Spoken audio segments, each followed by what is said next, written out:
Good evening friends, tonight we are going to have a quick talk about the senses. The senses are merely the brain's outlets through which it receives material from outside in the form of sensation. This material it elaborates into the representation of perception. Those sensations that are to serve mainly for the objective apprehension of the external world must not be in themselves either agreeable or disagreeable. This really means that they must leave the will entirely unaffected. Otherwise the sensation itself would absorb our attention, and we should pause at the effect, instead of passing at once to the cause, as is intended. This is occasioned by the decided mastery that the will, for our considerations, everywhere has over the mere representation. And we turn to the later only when the will is silent. Accordingly, colors and sounds are in themselves, and so long as their impression does not go beyond the normal degree, neither painful nor agreeable sensations, but appear with that indifference that makes them suitable to be the material of purely objective perceptions or intuitions. This is the case insofar as it possibly could be in general in a body that is in itself through and through will. And it is precisely in this respect that it is worthy of admiration. Physiologically it rests on the fact that, in the organs of the nobler senses, sight and hearing, those nerves which have to receive the specific outward impression are in no way susceptible to any sensation of pain. But know no sensation other than that which is specifically peculiar to them, and serves mere perception. Accordingly, the retina, and the optic nerve as well, are insensitive to every injury. And it is just the same with the auditory nerve. In both organs pain is felt only in their other parts, in the surroundings of the nerve of sense, which is peculiar to them, never in that nerve itself. In the case of the eye, the pain is mainly in the conjunctiva. In the case of the ear, in the auditory meatus. Even with the brain it is just the same. Since if it is cut into directly from above, it has no sensation of this.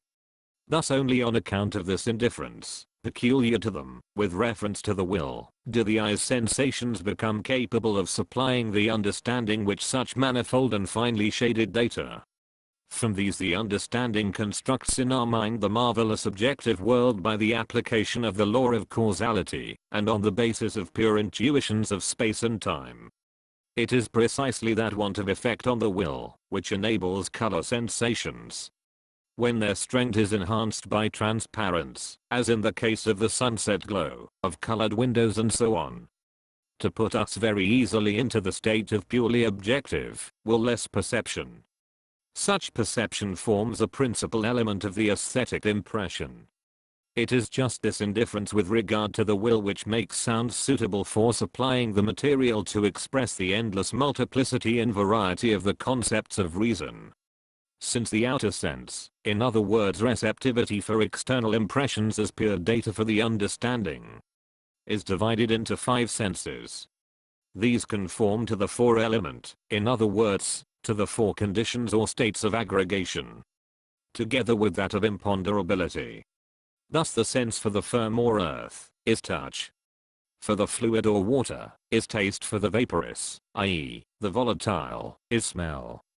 For the permanently elastic, such as air, is hearing. For the imponderable, such as fire or light, it is sight. The second imponderable, namely heat, is really an object not of the senses, but of general feeling. Hence it always affects the will directly as pleasant or unpleasant. From this classification the relative dignity of the senses also follows. Sight has the highest rank, inasmuch as its sphere is the most far-reaching, and its receptivity and susceptibility the keenest.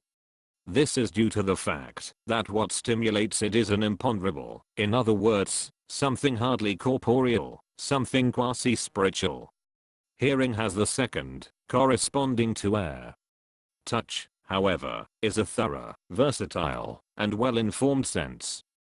For whereas each of the other senses gives us only an entirely one-sided account of the object, such as its sound, or its relation to light, touch, which is closely bound up with general feeling and muscular power, supplies the understanding with data regarding simultaneously the form, size, hardness, smoothness, texture, firmness, temperature, and weight of bodies. And it does all this with the least possibility of illusion and deception, to which all the other senses are far more liable. The two lowest senses, smell and taste, are not free from a direct stimulation of the will. Thus they are always agreeably or disagreeably affected, and so are more subjective than objective. Perceptions through hearing are exclusively in time. Hence the whole nature of music consists in the measure of time. And on this depends not only the quality or pitch of tones by means of vibrations, but also their quantity or duration by means of the beat or time.